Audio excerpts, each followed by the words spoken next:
Oke, assalamualaikum warahmatullahi wabarakatuh. Masih berkaitan dengan laporan saya, yaitu laporan-laporan yang belum diselesaikan, yaitu temuan dugaan lainnya. Temuan dugaan lainnya adalah manipulasi, penipuan, dan rekayasa pemalsuan SK PNS bodong yang dibuat sedemikian rupa seperti SK aslinya, sedangkan seperti asli diduga masih disimpan disembunyikan oleh saudari IWW sebagai tersangka. IWW diduga kuat bekerja sama dengan sindikat pemalsu tanda tangan dan pembuat SK itu dengan orang lain yang harus didalami oleh yang berwajib. Laporan ini meningkat terkait dengan IWW yang membuat tawaran seolah-olah ada orang atau orang besar yang membackingi dan bisa mengangkat saya untuk menjadi PNS dengan meminta sejumlah uang sekira 150 juta sampai 180 juta, itu belum termasuk penempatan pada sekira tahun 2010 di Pemda Pati. Saya juga sudah mengeluarkan biaya sebesar 95 juta, uang dari tangan ibu saya sebesar Rp 90 juta, langsung ditambahkan 5 juta kepada saudari IWW pada saat itu sebesar 95 juta rupiah. Dan kemudian hari atau besoknya jika sudah ada penempatan atau SK penempatan, saya harus membayarkan lagi sebesar 85 juta lagi. Pada sekitar April tahun 2011, sebelum IWW melarikan diri dari rumah, diperkirakan sudah mengantongi uang hasil penipuannya sebesar 470 juta. Dan menyikat dari berangkas rumah tangga saya 110 juta. Dan dari pinjam-pinjam ke tempat lain sekitar 110 juta dan lainnya masih mencari tambahan dari penipuan-penipuan yang dilakukan kepada orang lainnya. Seminggu kemudian, setelah SK itu diberikan kepada saya berbentuk fotokopi, entah di mana yang asli, entah itu asli atau bodong, namun saya cek di BKD Pati melalui saudara Aziz Muslim sebagai BKD bahwa tidak ada tanda-tanda mekanisme penerimaan CPNS dari belakang, dan SK tersebut dinyatakan adalah SK bodong.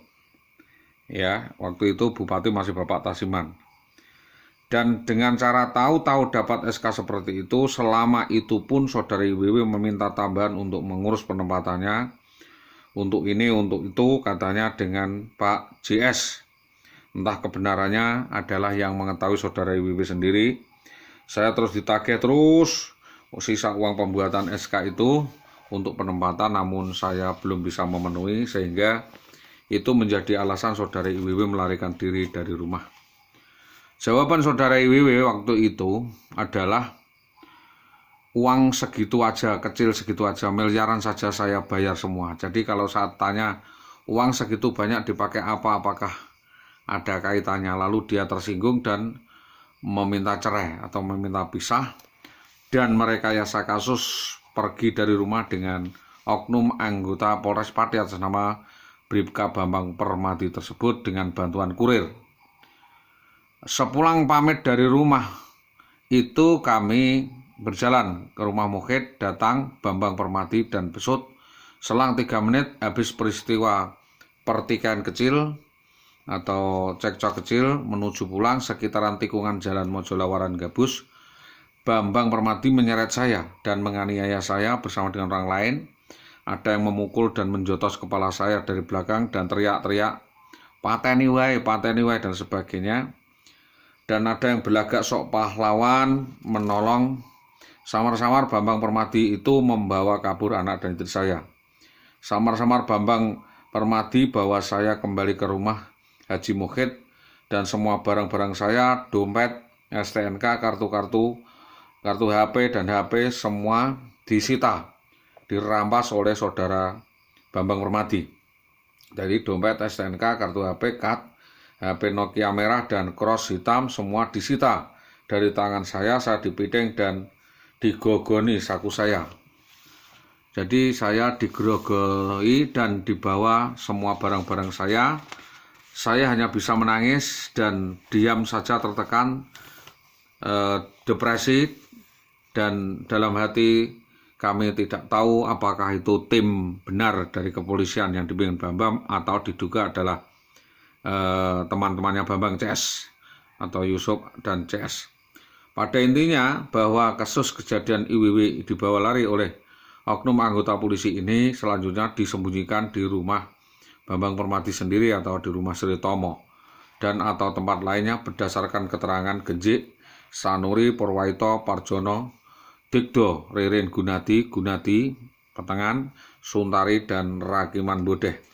Semua keterangannya sama, informasinya, dan mengerucut atas keterangan Supawatin, saudara IWW diambil istri gelap atau istri bawah tangan oleh BBPM terang-terangan atas keterangan Suwawi, Sodik, Warsito Sugian asal Belingi Jati, dan keterangan-keterangan lainnya yaitu keterangan Subi Kamitua Gudo dan Sri Mulyani atau Endang, istri daripada Subi, dan keterangan dari Subi Kamitua Karangkonang juga lebih jelas. Lalu keterangan Sukandar Adminingsih Kedalingan, karyawan toko Joko Elektronik Kedalingan, dan selanjutnya memberi keterangan kalau hubungan IWW sudah seperti layaknya suami istri dengan saudara Bambang Permati. Ini keterangan daripada Sukandar. Mungkin barangkali kalau tidak ada kasus penculikan dan aksi brutal, arogan, anarkis, premanisme, dan aksi menggondol kabur istri saya tidak tahu sindikat Bambang Permati ini. Saya tidak tahu sama sekali kalau saudara IWW ini sudah menipu kami, memperdayai kami, dan menipu daya kami dalam permusyawaratan jahat, dan semua keluarga saya jadi korban, dikibuli semua. Jadi mohon kasus ini dapat dikembangkan, diselidiki, diteliti siapa saja otak, dalang, dan pelakunya. Yang jelas korbannya adalah aksi hipnotis dan penipuan yang dilakukan oleh saudara IWW. Oknum guru SD 03 Tambak Romo ini apakah dilakukan secara sendiri-sendiri, bersama-sama, ada otaknya atau dan lain-lainnya. Sasaran bidik yang kita sampaikan, yang kita alurkan, otak jaringan dugaan mengarah kepada JS, AST, seorang dewan, dan SW Suwawi, Sodik, dan Dukun Sri Tomo yang menampung keluarga besar Bapak Tomo. Intinya bahwa Indah ini atau IWW ini dijadikan umpan atau alat untuk memeras saya. Jadi IWW ini disekap di rumah Tomo. Selanjutnya pada minggu berikutnya atau bulan berikutnya saudara Sri Tomo ini meminta tebusan sejumlah 600 juta untuk membebaskan anak dan istri saya.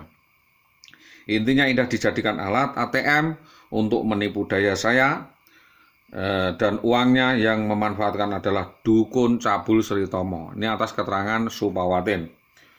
Dan ini saya tidak tahu apakah orang tua daripada Bambang Permati atau orang tua angkat Bambang Permati. Jadi mohon kasus ini dikembangkan oleh kepolisian dan IWW segera untuk ditetapkan sebagai tersangka di dalam rangka pengembangan kasus tersebut.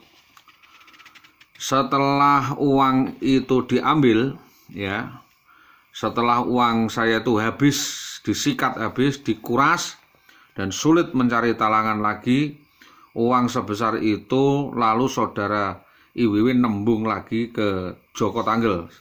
Dan Indah ditolak dan menggadaikan barang-barang di rumah, termasuk menggandakan kartu pensiun ibu saya dengan alasan pelunasan permintaan penempatan saya.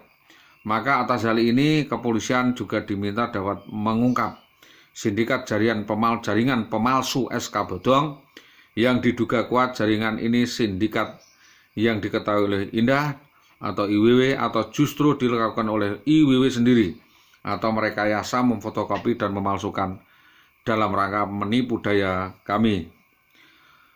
Petunjuk umum atau yang selanjutnya selama itu yang diajak wirawiri, ya, diajak ngalor ngidul oleh saudara IWW adalah Rosmini, ya. Pada waktu itu adalah Istianah Mardikawati, Murwati, Ririn Gunadi, Rosmini. Bahkan sampai dengan sekarang masih dengan Rosmini. Sampai dengan ke wilayah Blora, ada kaitannya dengan nama adalah Arifin Subhi dan Mas'ud, yang pernah datang ke rumah meminta uang sebesar 110 juta, baru diberi DP 95 juta, lebihnya menyusul. Apakah orang-orang tersebut yang dilakukan penipuan bersama-sama kepada saya ini bersama dengan IWW, dan IWW diuntungkan dari kasus ini? Total Jenderal Saudara IWW melakukan penipuan penggelapan, penipuan dan dugaan lainnya, yaitu penipuan kepada saya Rp 210 juta. Katanya yang 110 dipakai dia lebih dulu, dan yang 100 juta lebihnya akan dipersiapkan untuk DP SK bodong yang dikeluarkan Saudara IWW kepada saya itu, dan tak dapat, ternyata SK itu SK mati dan tidak dapat dihidupkan lagi sebelum dilunasi, kata IWW.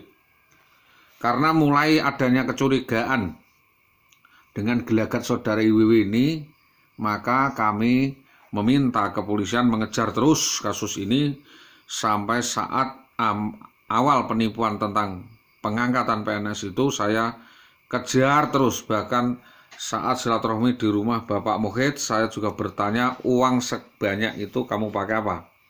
Dan untuk diapakan? Diangkatnya PNS saya sebesar 100 juta untuk dapat dikembalikan karena berasal dari utang-utang perorangan dan bukan dari bank atau konsorsium kolega saya.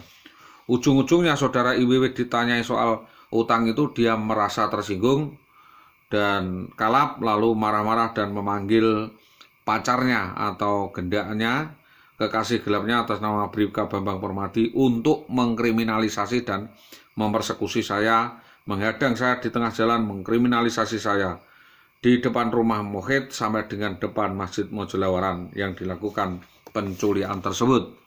Keterangan tambahan lainnya bahwa temuan adanya IWW mengibuli banyak uang dari bakul buah namanya Suwarni senilai 90 juta, dan Bu Suwarni ini entah kebenarannya di wilayah Gabus atau Tambak Romo.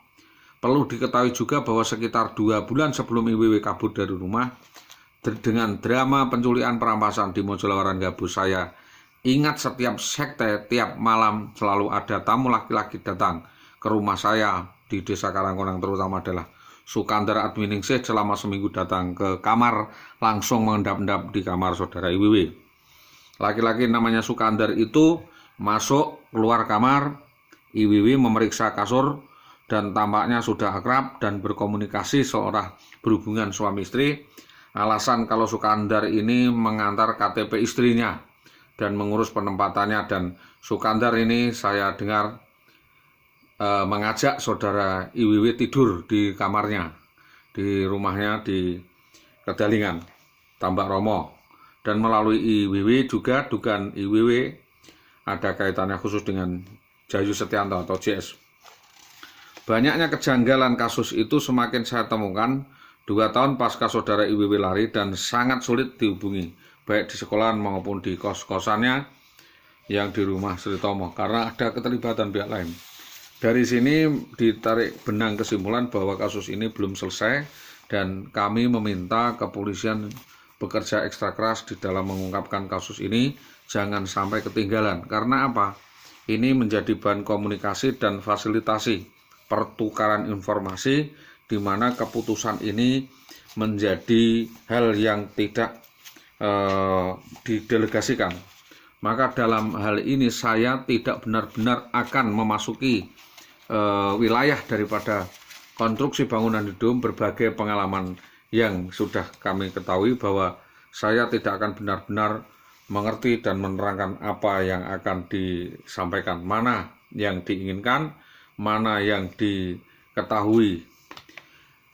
Nah, di dalam kasus seperti ini terbentuk sebuah hubungan dominasi kombinasi yang ekstravagansif, di mana kendalinya ada di Saudari IWW, dan tantangan saya ini adalah membagi di mana kasus ini dapat berjalan dan polanya bagaimana, modusnya bagaimana. Tentu saya serahkan sepenuhnya kepada pihak kepolisian agar dapat mengembangkan dan segera menetapkan Saudari IWW untuk menjadi tersangka di dalam kasus manipulasi, penipuan, pemalsuan, rekayasa SK bodong yang dimaksudkan.